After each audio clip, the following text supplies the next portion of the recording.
کہ ایک روز حضرت سیدنا عثمان رضی اللہ تعالیٰ عنہ نے نبی اکرم صلی اللہ علیہ وسلم کی بارگاہ میں عرض کی،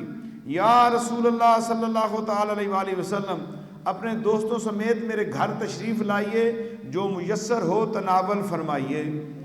نبی کریم صلی اللہ علیہ وسلم نے دعوت قبول فرما لی،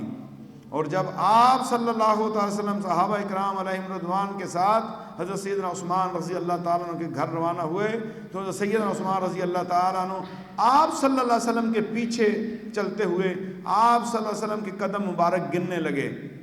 اور میرے آقا نبی کریم صلی اللہ علیہ وسلم نے فرمایا، اے عثمان میرے قدم کیوں گن رہے ہو؟ تو حضرت سیدنا عثمان غنی رضی اللہ تعالیٰ نے عرض کی،